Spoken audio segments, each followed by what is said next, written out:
To all of it, I'm Ben Shapiro. This is The Ben Shapiro Show. One of the features behind the scenes of the show that you never see is that every morning, Alex, one of our producers, picks out a great clip from a movie to cheer me up before the show. And today he picked out some Shakespeare. And so we were watching a little bit of Henry V. And then I looked at today's news and I went, oh, God. And we'll get to all of today's news because, yeah, everything's stupid. As per our usual arrangement, everything is quite stupid. First, let's talk about gold. Let's talk about the fact that we have a $21 trillion national debt, money we owe other countries as well as our own treasury. It's greater than the entire economic output of the United States. If your entire life savings is tied to the US dollar, you should ask yourself what happens if the government decides to inflate its way out of all of this debt. Well, you can hedge against inflation and uncertainty and instability with precious metals. Gold is a safe haven against uncertainty.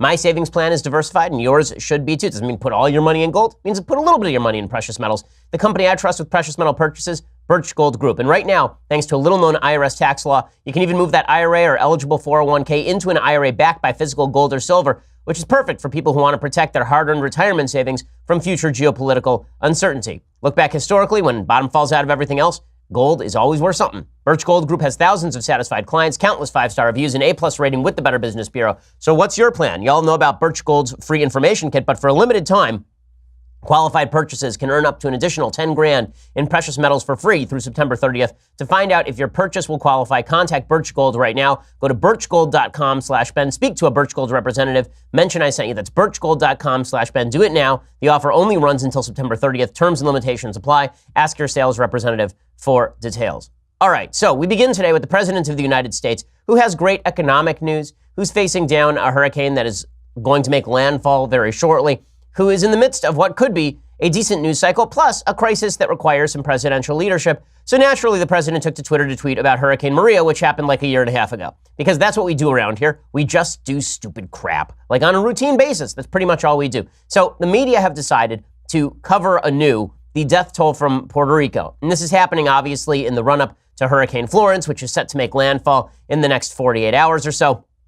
And the president of the United States is very angry watching the media cover the death toll from Hurricane Maria, which was, of course, the major hurricane that hit Puerto Rico about a year and a half ago.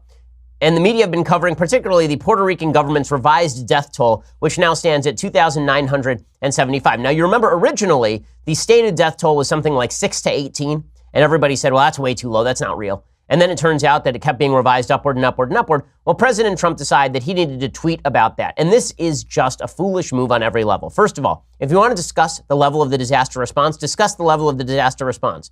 If you want to talk about the vagary of the numbers of estimated dead, there's a way to do that too. The way to do that is not to suggest that only 6 people died in the hurricane, because 6 people clearly did not die in the hurricane. It was a lot more people than that. And there's an enormous amount of variation in the estimates for death from hurricane, which I'll explain in just a second. But here is what President Trump tweeted this morning, obviously eating the news cycle all day, even though we now have great economic news, even though, again, the president's leadership is necessary with regard to the response to Hurricane Florence. The president decides it is deeply necessary to jump into a conspiracy theory by which the media have promulgated a statistic that is outright false. Here's what the president says, quote, 3,000 people did not die in the 2 hurricanes that hit Puerto Rico. When I left the island after the storm had hit, they had anywhere from 6 to 18 deaths. As time went by, it did not go up by much. Then, a long time later, they started to report really large numbers, like 3,000. This was done by the Democrats in order to make me look as bad as possible when I was successfully raising billions of dollars to help rebuild Puerto Rico. If a person died for any reason, like old age, just add them onto the list. Bad politics. I love Puerto Rico! Exclamation point. Well, one way to show you don't love Puerto Rico is by suggesting only 6 people died. That's probably not a very good idea. And while the president is not wrong to suggest that there is vagary to the statistics, he's certainly wrong to suggest that only 20 people died or that the count of dead basically stopped the minute that he left Puerto Rico. Now, let's get into the actual statistics with regard to the number of people who died in Puerto Rico. First, the president yesterday was bragging about Puerto Rico, saying that Puerto Rico was a tremendous success by the federal government. I mean, this is always a mistake. It's always a mistake when the federal government proclaims how well they've done on a project like this. George W. Bush, of course, famously said that his head of FEMA, Ron Brown, had done a heck of a job, and that basically finished his presidency in 2006 after Hurricane Katrina. I mean, he was basically a lame duck from there on in. It was a horrible move. President Trump, just a couple of days ago, praised his successes in Puerto Rico, and that, of course, generated this whole new round of headlines. Puerto Rico was actually our toughest one of all because it's an island, so you can't truck things onto it. Everything's by boat. We moved a hospital into Puerto Rico, a tremendous military hospital in the form of a ship, you know that.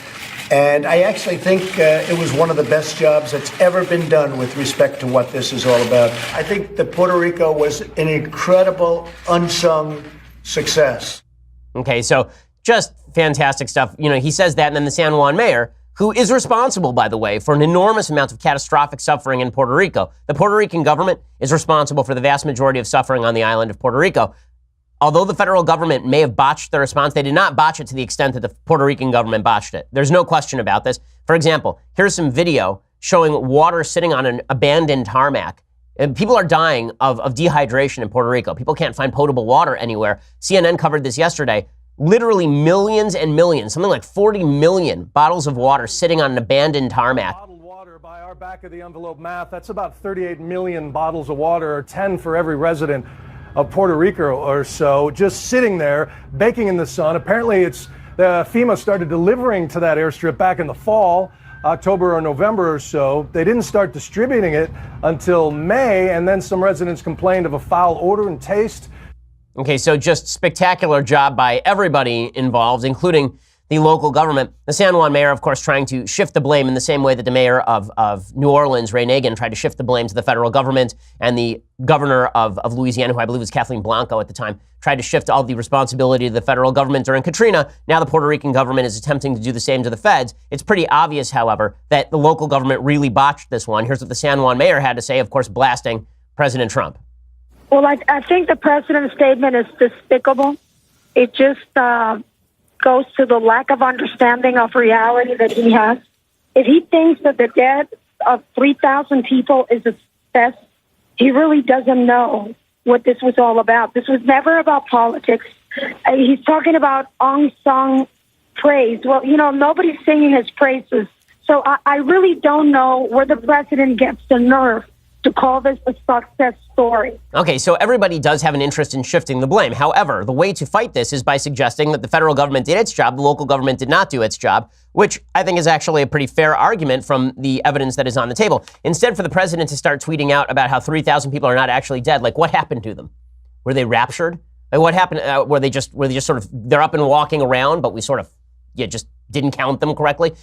Here's the problem. When you're trying to come up with a death estimate from a hurricane, there are two major issues. One is that there are a lot of people whose bodies are just missing. Like you don't actually know where they are because of the hurricane, because of natural disasters. This is true in every natural disaster. And two, it's difficult to actually attribute a death to the hurricane. Let's say that, for example, there's a hospital and the hospital's power is knocked out by the hurricane. And there are a bunch of sick people in the hospital and a bunch of those sick people die. Did those people die because they were going to die anyway? Or did they die because the hurricane knocked out the power and then the government didn't do its job in restoring the power? So if they don't get potable water, for example, if there are 38 million bottles of water sitting on an abandoned tarmac in Puerto Rico and that water doesn't get to people and people die of dehydration 3 months after the event, is that due to the hurricane? Or is that due to government malfeasance? How do you actually chalk up these statistics? And this isn't just me saying this in some sort of defense of the president. These sort of uncertainties do exist in estimates without regard to what the hurricane is. So, for example, Hurricane Katrina in 2015, Carl Bialik of 538 pointed out, quote, "We still don't know how many people died because of Katrina." Here's what he wrote. He said, "By its own admission, Louisiana never finished counting the dead. Its last news release on the topic from February 2006 put the statewide toll at 1,103. 3 months later, it added hundreds of state residents who died in other states. 3 months after that, in August 2006, Louisiana counted 1,464 victims, with 135 people still missing. Today, in 2015, when asked about the Louisiana death total, the health department cites a 2008 study that reviewed death certificates and concluded there were 986 victims. But that study said the total could actually be 50% higher if deaths possibly linked to the storm were included. This is one of the major questions. Do you just include direct deaths, meaning somebody was swept up in the hurricane and died, or somebody's house blew over and they were crushed? Or do you include indirect deaths like the dehydration case? Again, this is from 538. Direct deaths are those that occur from drowning or an injury sustained during a storm or post-storm flooding, while indirect deaths occur from some other cause that might be linked to the storm, such as an inability to access medical care to treat an illness. After Katrina, government counters in Louisiana chose to include indirect deaths based on an arbitrary cutoff. People who were evacuated from New Orleans and died after October 1st were not included, while those who died before were. The authors of the 2008 study that counted 986 Louisiana deaths took a different approach, counting only deaths that could be directly attributed to the storm. So it is not clear at all how many people even died in Hurricane Katrina. So now fast forward to Hurricane Maria, and President Trump, back in May of this year, he started trotting out these statistics that are clearly not true. He said 16 people died in Hurricane Maria. He said 16 people certified, 16 people versus in the thousands. You can be very proud of all your people, all of our people working together. 16 versus literally thousands of people. But in reality, thousands of people died in Hurricane Maria.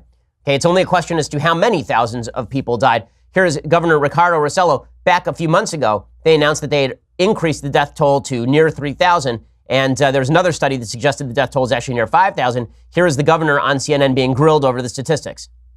The way it's taken care when it got to 64, it was those related to the storm immediately after the storm. Once we realized that that was a faulty protocol, we called upon the Malkin Institute, George Washington, so that they could revise it and do it properly and do it scientifically.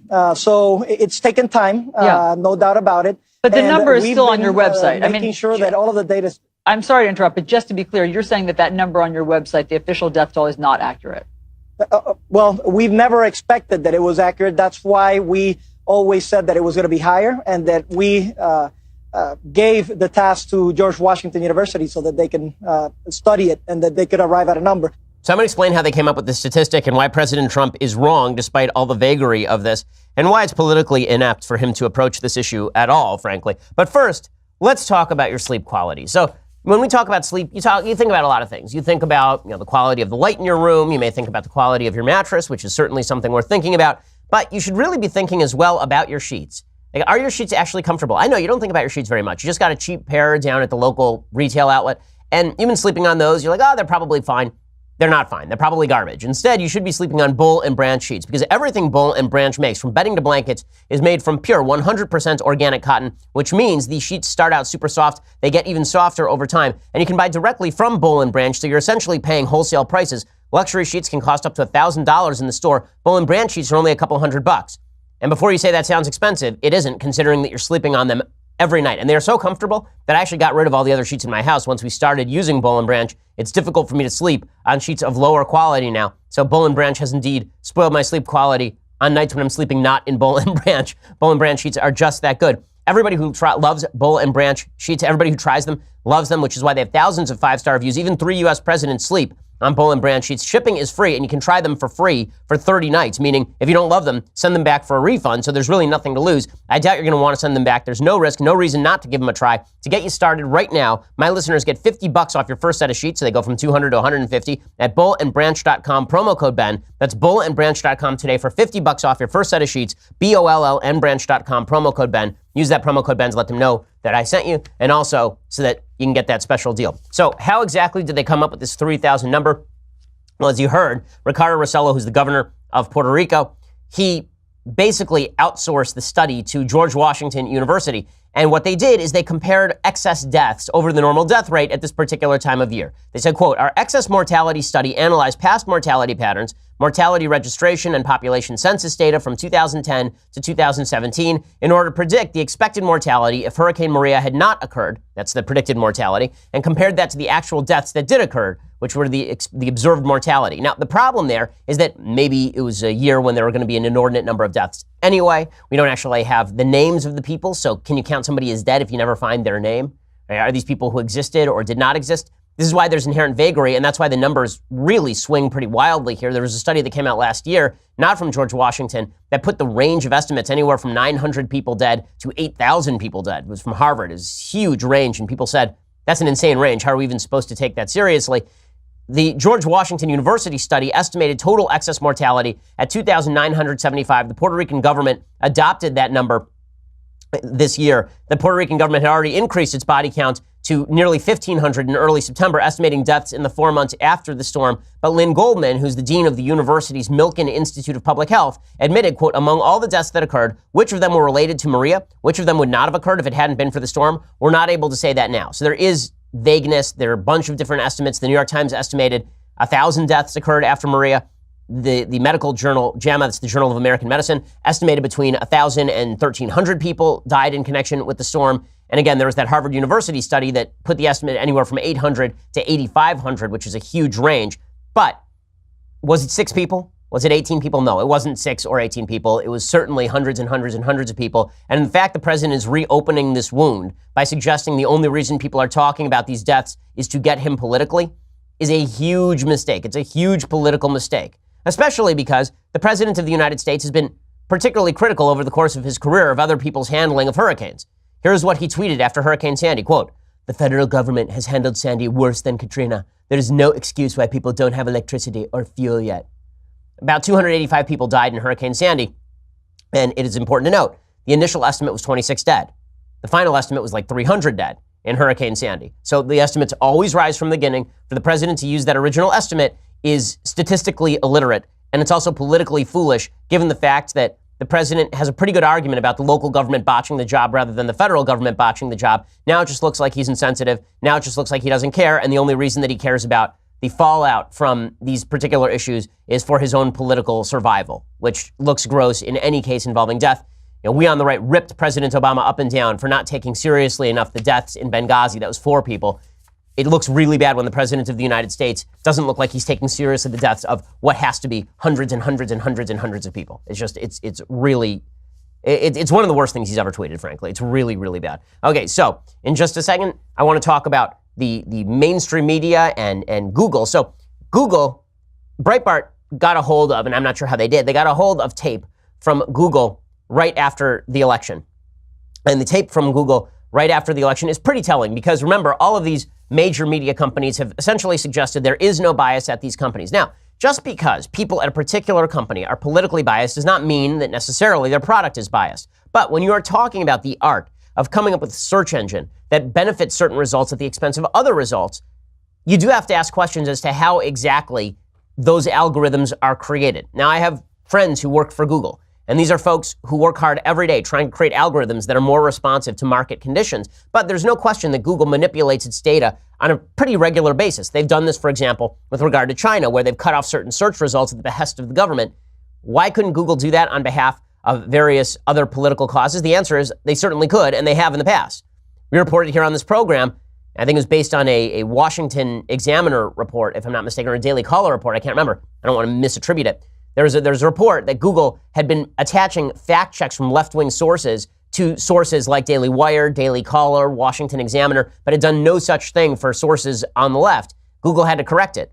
So in other words, when you're creating an algorithm, it's garbage in, garbage out. If you start with a particular premise and the premise is politically biased, you're going to end up with a result that is also politically biased. It's hard to think that that's not what's been happening at these major tech companies like Google, particularly in the aftermath of some of the ridiculous things that are being said at this particular meeting right after the election. So they held a company-wide meeting of kind of top executives and team leaders where everybody vented about President Trump, and this tape finally broke over at Breitbart. The vice president for global affairs, Kent Walker, went off on President Trump, suggesting that Google, which their slogan was something like "Don't be evil," but by "be evil" they basically mean be conservative. Here is them ripping into everyone who voted for President Trump. This is the VP of Global Affairs. We do think that history is on our side in a profound and an important way. I would say that the moral arc of history is long, but it bends toward progress. And out of progress comes rising living standards and better health care, and ultimately the ability to transcend those forces of tribalism and, yes, reach toward justice. While it may be that the internet and globalization were part of the cause of this problem, we are also fundamentally an essential part of the solution to this problem. So, I mean, you can see the lamentation, you can see the wailing and the gnashing of teeth, people rending their garments and putting sackcloth and ashes on. And it wasn't just Kent Walker, it was also Sergey Brin, who's the co-founder of Google, who said he was deeply offended by President Trump's election. Again, all these people can have their political point of view, but if you think that this doesn't bleed into the product, It's very difficult to imagine that, and it's going to, again, underscore the level of distrust conservatives have for a lot of these major tech companies. As an immigrant and a refugee, I certainly find the selection deeply offensive, and I know many of you do too. And I think it's a very stressful time, and it conflicts with many of our values. Okay, so there he is, Sergey Brin, basically saying that Google's values have been overridden by President Trump. Why would anybody on the right be suspicious of how these tech companies run their business? And then, this is the best part, this nerd in the audience gets up and starts talking about white privilege while wearing a backpack, which is always a good look. And a bunch of Google executives start applauding him for talking about white privilege at a company that is, I believe, universally run by white people. So here is the Google execs applauding Rando for shouting about white privilege. Speaking to white men, there's an opportunity for you right now to understand your privilege in the society. Take the opportunity to go through the bias-busting training, read about privilege, read about the real history of oppression in our country, and tomorrow night, watch 13th, the movie that is here. If you can't watch it here, watch it on Netflix. Discuss the issues you are passionate about during Thanksgiving dinner, and don't back down and laugh it off when you hear the voice of oppression speak through metaphors, and I promise to do this. Wow, so much heroing. So much heroing. I mean, just look at the heroism on that stage. These are the same people who caved under, knuckled under to the Chinese government when the Chinese government was trying to foster tyranny in its own country by preventing certain search results. Look at we have to fight white privilege in the United States, say a bunch of white guys on the stage. Just really, really amazing stuff from Google. Again, the elites in this country are driving people into a state of madness because they believe that they are being passed over in favor of particular values that are held by a group of people who are out of touch with everyday Americans. I'm going to talk a little bit more about that in just one second. But first, let's talk about the way that you take care of your company legally. You know the saying, time is money. Well, it is certainly true, especially when you run your own business. But running a successful business involves taxes, contracts, a whole lot of fine print, things that eat up a lot of your time. Well, the way that you can avoid this is by turning to LegalZoom. Over the last 17 years, more than 1 million Americans have used LegalZoom to help launch their businesses, and that is only the beginning. LegalZoom also has a network of independent attorneys, tax professionals. They can provide you with the advice you need to get through the daily grind of running your business. And the best part is you don't have to worry about driving to anyone's office or being billed by the hour because LegalZoom is not a law firm. So you can count on LegalZoom to provide those business resources you need and service that fits into your schedule. Again, invest your time and money into growing your business. Let LegalZoom take care of the rest. Go to LegalZoom.com right now. Use code BEN at checkout for special savings. I've known about LegalZoom. I've used LegalZoom myself for years before they were an advertiser on the program. They really do terrific work. And now the fact that they have this network of independent attorneys and tax professionals means they've expanded their services beyond the stuff they used to do, which was basically just wills and trusts before and foreign contracts. Now they've actually got the advice you need. Go over to LegalZoom.com. Use promo code BEN at checkout for special savings. Again, LegalZoom.com. Use that special code BEN. LegalZoom is where life meets legal. Okay, so one of the things that I think is so alienating about what you saw there from Google and the Google leadership is this feeling of a gap between the elites who control the way we think and everybody else in the country who is sick and tired of being told what to do. And I think people are getting tired of the feeling that the system is rigged, not just on the technological level, but also on the governmental level, on the level of pushing particular thought. I think that people are getting very uptight with that. I think it also plays into the Democrats' agenda of free college tuition. So there's been a lot of talk lately about free college tuition. Virtually every major Democrat in the country is pushing free college tuition. This is not about increasing people's income trajectory. This is the lie. They keep saying that we need free college tuition in order to increase people's income trajectory. The reality is that the reason that Democrats keep pushing free college tuition is because they want everyone to be part of this thought contingent that is pushed on college campuses. They want people put into a mill of leftist thought and brought out the other end as good little liberals who are dependent on government largesse and believe the government can solve all of our problems.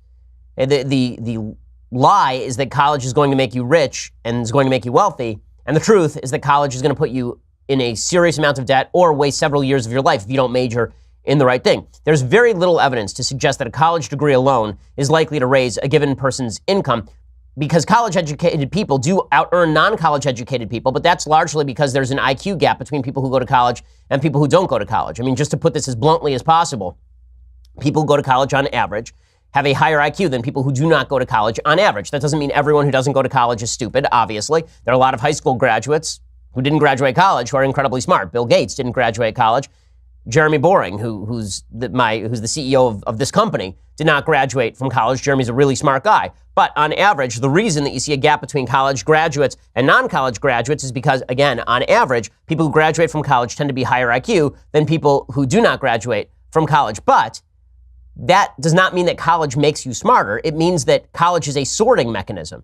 Orrin Cass of the Manhattan Institute points out the vast majority of community college enrollees drop out. Fewer than 60% of students complete degrees with even 6 years at the schools where they first enroll. That's at four-year colleges. According to the Federal Reserve Bank of New York, 4 in 10 recent graduates work non-degree requiring jobs. That means there are a bunch of people who are working at Coffee Bean who graduated from college. Do they actually have to go to college to work at Coffee Bean? Of course not. Okay, Orrin Cass points out the bottom half of the earnings distribution for college grads, not just enrollees but graduates, sits lower than the top half of earnings distribution for those with only a high school education. In other words, higher earning high school graduates do better than lower earning college graduates, which makes a lot of sense. If you're the higher earning high school graduate, chances are you are a pretty high IQ guy who didn't go to college. And if you are a lower earning college graduate, chances are pretty good that you are a lower IQ college graduate who didn't actually have to go to college to work the job that you're working right now. But the left keeps pushing everybody into college. Why are they pushing everybody into college? Because they keep lying about the idea that if you go to college, you're going to be rich coming out. But it really does depend on major in a pretty significant way. Here are the top 10 earning majors among graduates, according to the Census Bureau and the American Community Survey. Petroleum engineering, pharmaceutical science and administration, metallurgical engineering, mining and mineral engineering, chemical engineering, electrical engineering, aerospace engineering, mechanical engineering, computer engineering, and finally, geological and geophysical engineering. You notice anything in common about all those majors? Yes, it's the word engineering. It turns out when you major in something practical, because you're a smart person who's majoring in a marketable commodity, you're going to make money coming out of college. Now, here are the top 10 lowest earning college graduating majors. Okay, ready for this? Here we go. Family and consumer science, drama and theater arts, shocker, elementary education, theology, visual and performing arts, teacher education, social work, studio arts, human services and community organization, and early childhood education. In other words, the liberal arts, or at UCLA as we call them, the North Campus majors, those people make less money than the money people are making in engineering. But the free college degree crowd want everybody to go to college and major in drama and theater arts and teacher education and early childhood education. They don't urge everybody to go into engineering. They're not urging everybody to go into a useful major. In fact, that's what government loans do. Government loans are specifically there to allow you to major in useless crap. That is what government loans are there for. Because let's say that you're a high school graduate, and let's say you got 1,300 on your SATs. You have a decent score. You can go to a good school with a 1,300 SAT. And let's say you have a choice between mechanical engineering and drama. For some reason, you're into both of those. So you decide, you know what? I like drama better, but mechanical engineering looks like more of a career path. Let's say that only private banks, only private lenders were willing to actually give you a loan. No one would give you a loan to go into drama and theater arts. No one. You would not be able to get a loan for that because a college degree is not collateral. Right? It's not like a mortgage where the bank actually just gives you a loan against the value of your house. There's no loan against the value of your college degree. It's them betting on whether you're going to be successful career-wise enough for them to pay you back. So you would never bet on a drama major. You would bet on an engineering major if you're a bank. But if you're the federal government, you don't make that bet. If you're the federal government, it doesn't matter what you major in. If you're the federal government, then what difference does it make whether you major in drama and theater arts or whether you major in mechanical engineering? Which means that the government is subsidizing people to major in precisely the majors that are least likely to earn you money when you get out of college. Okay, here's the reason this matters. Because this suggests that Democrats, when they're talking about free college tuition, are not actually talking about increasing income trajectory. What they are actually talking about is shoveling people into college to major in things that don't actually earn coming out the other side. Now, why would they do that? Two reasons. One, it artificially lowers the unemployment rate because you have an enormous number of people who are now, quote unquote, in the education system, so they don't actually have to have jobs. And number two, it shovels an enormous quantity of cash to a bunch of their political allies. Because here's the dirty little secret. All the majors that actually earn are less politically biased than the majors that don't earn. There's a study that came out in April of this year from Mitchell Langbert, Associate Professor of Business Management at Brooklyn College. And the study is from the National Association of Scholars. It compared the number of Democratic faculty for every Republican in 25 academic fields. There was a sample size of over 5,000 professors. So, guess which majors were the least politically biased? in terms of the breakdown. All the ones that earn. Okay, among engineering professors, there were 1.6 Democrats for every Republican. You think, oh, well, that's a 60% imbalance. I mean, that seems like a pretty major imbalance. That is the lowest level of imbalance among any major, is 1.6 Democrats to every Republican, mainly because a lot of Democrats like to go into the education field, also because it's this sort of ivory tower mentality where everybody agrees with one another at these universities, but that's not supremely imbalanced. 1.6 Democrats for every Republican in engineering, right? Again, which is the highest earning major. Among chemistry professors, 5.2 Democrats for every Republican. Economics professors, 5.5 Democrats for every Republican. Professionals, 5.5. Mathematics, 5.6. In other words, all of the hardcore majors where you learn something and increase your income trajectory, you're subsidizing actual marketable commodities, not leftist professors. Now, here's the imbalance in the useless majors, as I like to call them. The majors in lesbian dance theory and sociology. Okay, here are the professor imbalances in these particular fields. Among liberal arts professors, for communications degrees, 108 Democrats in communications compared with 0 Republicans. 56 to 0 in anthropology, 70 to 1 in theology, 48.3 to 1 in English, 43.8 to 1 in sociology, 40.3 to 1 in art. In other words, this is Democrats subsidizing a bunch of majors that are not marketable with your taxpayer dollars in order to keep all their friends employed and in order to shovel people into a university system that pushes their political values. That's what we're talking about. And so when you see people in the middle of the country who, like Mike Rowe, for example, and work jobs that don't require a college degree, and they look with scorn on all of the educational pretensions of the highfalutin left, maybe the reason they're angry is because their taxpayer dollars are being sucked out of their pocket to be used as political cudgels on behalf of an entrenched interest group at the university level. When people complain about the elites, these are the people that they are talking about. These are the folks they're talking about. Now, I want to talk a little bit more about corruption in statistics in just one second. But first, let's talk about how you make your resume better. And I'm not talking about with a useless college degree in lesbian dance theory. I'm talking about actual skills. This is why you need Skillshare. Skillshare is an online learning platform with over 20,000 classes in business, design, technology, and more. You can take classes in social media marketing, illustration, data science, mobile photography, creative writing, you name it, they've got it. You can make your skill set better, which of course is what you actually want in a free market economy. Whether you're trying to deepen that professional skill set or start a side hustle or explore a new passion, Skillshare is for you. These are like 45-minute classes with actual experts. You can get feedback from them. It really is tremendous. I've taken classes in social media marketing and watercolors because I like to diversify my educational knowledge. Go check out Skillshare right now. Join the millions of students already learning. Get 2 months of Skillshare for just 99 cents. Again, Skillshare offering Ben Shapiro Show listeners 2 months of unlimited access to over 20,000 classes for just 99 cents. To sign up, go to Skillshare.com/Shapiro. That's Skillshare.com/Shapiro to start that 2 months right now. When you get that subscription, you get 99 cents.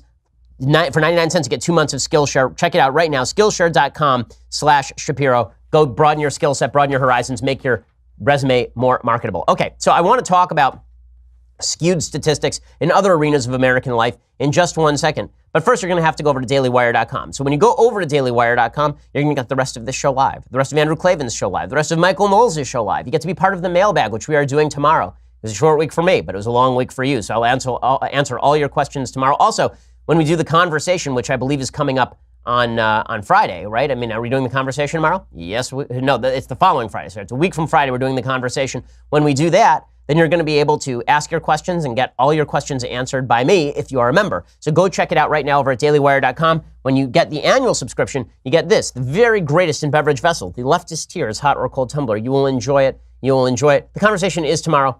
Senya. We're going to be using our ZipRecruiter to replace Senya because of that error in just 1 second. But if you want the actual Leftist Tears hot or cold tumbler, refilling daily, go check it out right now, $99 a year. Also, go check out our YouTube. Make sure you check out our YouTube and our SoundCloud. And when you do check that out, you will get the Sunday special, which this week features the inimitable and insane Steven Crowder. So check that out this Sunday. It's a lot of fun. And also, there's unexpected depth from Steven Crowder, I think. So you're going to want to go check that out. We are the largest, fastest growing conservative podcast in the nation.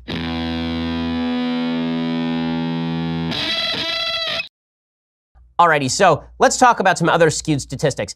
The other day, I was reading about this long piece in the New York Times Magazine about people who are living in poverty in the United States, the basic suggestion being there is not enough of a social safety net in the United States. The United States spends an insane amount of money on our social safety net. On a per capita basis, we do spend as much as European countries on our social safety net. We spend an enormous quantity of cash on Social Security and Medicaid and Medicare and food stamps and all the rest of these social welfare programs. But according to Matthew Desmond, who's the author of a book called Evicted, he won a Pulitzer Prize in 2017 for it, basically having a job isn't enough in the United States. The way that he gets to this answer is by playing with the stats. Again, this just demonstrates again and again that elites in American society are willing to manipulate the stats in what I think is corrupt fashion in order to reach preordained political conclusions. And that's true whether you're looking at college stats. That is true certainly when you're looking at Google search results. And it is also true when it comes to public policy issues. Kevin Williamson has a great breakdown over at National Review of this piece. He talks about the fact that when Democrats say that having a job in the United States is useless, that is eminently untrue. Here's what Kevin Williamson writes. According to Matthew Desmond, he tells the story of Vanessa Sullivan and her 3 children and their economic struggles. Sullivan is a home health aide, a job for which she is paid between $10 and $14 an hour, depending on the reimbursement rate of the patient in question. She works part-time between 20 and 30 hours a week. Desmond writes the federal government estimates Sullivan would need to earn $29,420 to meet her family's basic needs. This is written under the headline, Americans want to believe jobs are the solution to poverty. They're not. And Kevin Williamson says, well, aren't they? If we assume an average wage of $12 an hour in the middle of that $10 to $14 an hour spread, then Sullivan would earn $24,000 a year by working 40 hours a week, 50 weeks a year, which is what most people work. I mean, we at this office work that pretty much every year. As Desmond notes, our welfare programs favor the employed, and as such, Sullivan would receive about $5,200 in earned income tax credit benefits, raising her total income, absent any other benefits, to $29,200, just a few dollars shy of that $29,420 estimate of her family's basic needs. Which is to say, a job looks like a pretty good solution, if not a complete solution to poverty in her case, provided it's an actual full-time job. So perhaps the headline should be amended, part-time jobs are not a solution to poverty. But that isn't much of a headline, since not many people believe that part-time jobs are such a solution. It will occur to some that the fathers of Sullivan's 3 children are out of the picture for the most part. One of them is dead of a gunshot wound after a stint in prison. The other's contributed to his children's welfare has been erratic child support payments and a single trip to Chuck E. Cheese's, as Desmond reports. What if that weren't the case? 2 $12 an hour workers, married, say, working full-time jobs would bring in about $48,000 a year, or about 40% more than the median household income in Trenton, New Jersey, where Sullivan lives. So maybe the headline instead should be amended to read, having 2 full-time earners in a household is actually a pretty good solution to poverty. Or, if we want to get radical, marriage and full-time employment together are a pretty good solution to poverty. Desmond gets that. He reports that Sullivan and many others like her would prefer to work more hours than they do, but for many reasons they cannot. He does not consider very carefully why that is. It is difficult to look at Sullivan's situation and see a problem that is primarily economic in nature. The wage on offer would, given different family circumstances, be sufficient to raise her and her children out of poverty, even in a low-skill, low-paid job. Of course, having 2 parents working full-time with 3 children puts all sorts of stress on family life. Having both of them working, one as a secretary, one as a janitor at a high school, with 4 children certainly did, it would still be a tough life. But to return to a familiar theme, we must ask, compared to what? There are all sorts of things to be said and debate to be had about welfare benefits, taxes, education, different treatment of income investment and wage income, etc. But does anyone really think that rearranging any of that is going to produce a world in which a part-time home health aide raising 3 children in New Jersey is not going to have a hard time? And did anybody listen when conservatives were pointing out that the structure of the Affordable Care Act would give employers incentives to prefer part-time workers to full-time workers? Or when your correspondent argued that federal and local policies intended to keep the price of houses high and rising inevitably are going to be hard on the poor? Or when social conservatives pointed to the obvious link between single motherhood and poverty? There are a million things we can and should be doing differently when it comes to helping people such as Vanessa Sullivan and her children, writes Kevin Williamson. But, if anything, her case should point us toward exactly the kind of reforms conservatives have been arguing for. Those that are oriented toward work and eventual self-sufficiency, and those oriented toward the much trickier business of trying to encourage the formation and preservation of intact families, which more and more seems to me to be the root of much of the dysfunction under consideration. And the reason I read at length from Williamson's column is, again, the left has a particular set of values. They want to push those values by using government largesse and by lying about the stats. That is true whether you're talking free college or whether you're talking welfare programs. And it is a huge mistake to take all of that at face value. Instead, you actually have to delve into the statistics to realize that there are entrenched political interests that are at the root of a lot of these problems. And what Democrats are doing in many cases is simply serving those entrenched political interests. Now, meanwhile, I know that you remember when everybody on the left was accusing President Trump of Russian collusion, mainly because they still are. And it turns out that the Mueller investigation seems to sort of be falling apart in a lot of ways. George Papadopoulos, whose malactivity supposedly led to the launch of the Mueller investigation, he was recently sentenced for lying to the FBI. He got 14 days in jail, which suggests they really didn't have a lot on George Papadopoulos. And then it turns out that the Russian honeypot, the accusation was that there was this Russian woman who was going around honeypotting particular Republicans in order to get access on behalf of the Russian government. It turns out she wasn't actually doing that. So they still have her in jail on other charges, but a lot of this looks a lot like botchery. And unless they come out with some sort of clear and convincing evidence of actual Russian interference in the election at the behest of the Trump campaign, it's going to be very difficult to make that case. There are those of us on the right who have said, let's wait for all the evidence to come out. I am happy to wait for all the evidence to come out, but I don't have to wait for the evidence to come out when it comes to actual Democratic collusion with foreign governments. The evidence this week of Democratic collusion with foreign governments comes courtesy of John Kerry. Remember John Kerry? Worst Secretary of State in American history. Yes, worse than Hillary Clinton. An absolute crap show of a Secretary of State. Guy who helped negotiated the lies and prevarications of the Iran deal, which put Iran on the direct path toward a nuclear bomb without any sort of international disapproval. So Secretary Kerry has a long-standing relationship with Javad Zarif, who is the foreign minister for Iran. It goes all the way back before he was Secretary of State. This is like a decade before, apparently, he knew Javad Zarif, according to a book by Human Majd, who frequently translates for Iranian officials. So he has a long-standing relationship with a lot of Iranian foreign officials. And he's been advocating since 2004, doing some sort of deal with the Iranians. So he's obviously got a personal stake in all of this. And he also is pursuing his own foreign policy on the side. He went over to Iran and chatted with the mullahs. And there he basically made a promise to them, which is wait until a Democratic administration, and then we'll get all of this straightened out. It's kind of amazing how hypocritical it is for Democrats to engage in this sort of collusion on a regular basis and for no one to care. Barack Obama was caught on a hot mic in 2012 saying to Dmitry Medvedev, who was then the deputy to Vladimir Putin, that if the Russians would lay off, he would give them flexibility after the election, and no one on the left gave a crap. Now, it's John Kerry saying the same thing to the Iranian government, and still no one on the left gives a crap. Here's John Kerry talking about his shadow diplomacy.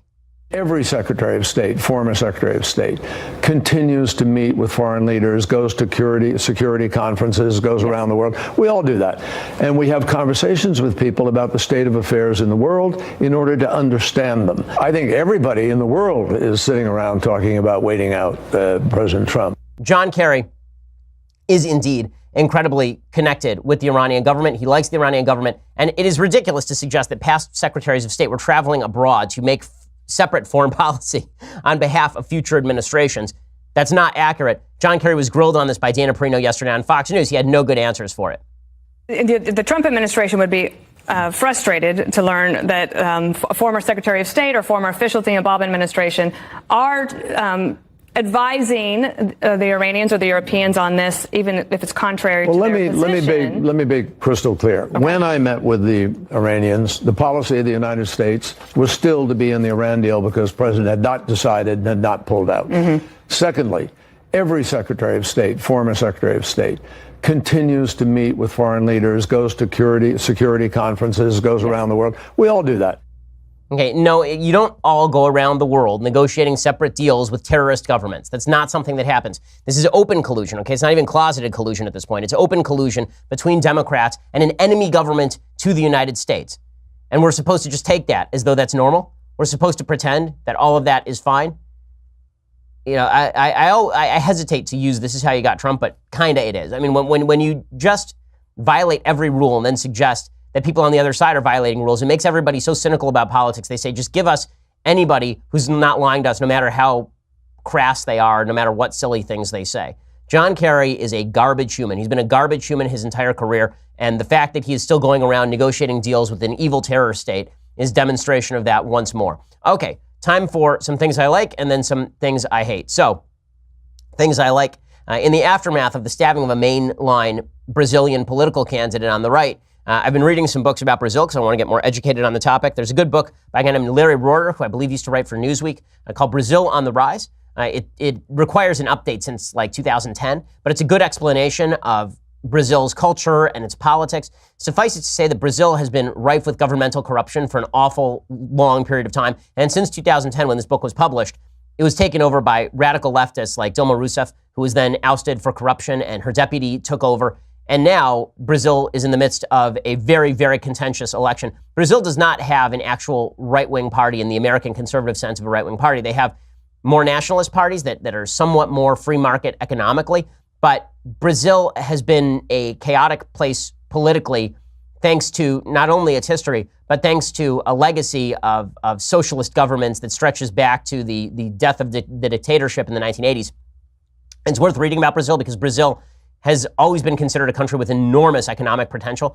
The only way that potential is really going to be unleashed on a major scale is if Brazil, which has friendly relations with all of its neighbors, Brazil, which has enormous natural resources, is if Brazil begins to take seriously the injunctions of the American Constitution and take seriously economic liberty and personal property rights instead of the quasi-socialist policies that have corrupted its government for decades and decades and decades at this point. Okay, time for some things that I hate. So Planned Parenthood has a new president. The new president is Leana Wen, and she has now cut a video on behalf of Planned Parenthood. And this video demonstrates full scale how conflicting, ridiculous, morally bereft Planned Parenthood's actual mission is. And I wanted to fight for our most vulnerable individuals on a bigger scale. And that's why I became the health commissioner of Baltimore. I see what's at stake. Those who will be hurt the most are those who already bear the brunt of health disparities.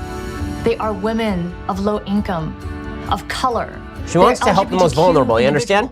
She wants to help the most vulnerable. The most vulnerable. No, not the babies inside the women. Let's not do that. We're talking about poor women who have to kill babies in order so they can get ahead economically. That's obviously the issue here. It's pretty amazing stuff. Honestly, for Wen to be as pro-abortion as she is pretty astonishing, considering she came from China with her parents when she was 8 years old. She said her family was dependent on Medicaid and food stamps and also on Planned Parenthood for health care. And then she says she became an ER doctor because she never wanted to turn any patients away. Presumably now she wants to help fund the killing of babies. It is worth noting that the China that she came from and that her parents escaped had a one-child policy for legitimately decades that ended with the murder, particularly of unborn, the forced abortion of unborn Chinese females, which is why there's a massive imbalance between the number of males and females in Chinese society that actually leads to some geopolitical instability. The fact that Planned Parenthood is constantly tweeting about how we have to protect the most vulnerable just demonstrates how inhumane Planned Parenthood is. They don't even recognize the life of the child inside, and of course they can't, because if they did, they couldn't do what it is they do on a regular basis. Meanwhile, other things that I hate. So Michael Moore and the left have become increasingly unhinged. One thing that I didn't like during the last election cycle, and you saw it from a lot of folks on the right, is this is the last election. If Hillary Clinton wins, this is the last election there will ever be. The country is at stake. If we elect Hillary Clinton, the country will end. Now, I think there's a strong case to be made against Hillary Clinton as president, for sure. I disagreed with her on virtually 100% of her policies. But it was not going to be the last election. Okay, America is a pretty durable place. Our Constitution is pretty durable. She would have had a Republican Congress. That doesn't mean she should have been elected president. I never at any point encouraged people to vote for Hillary Clinton.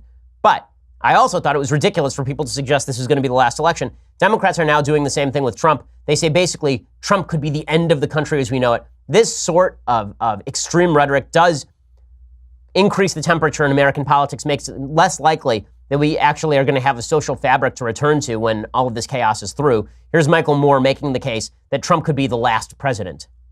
You think that? The last president of the United States? It's possible. You really think that? I think it's possible, absolutely.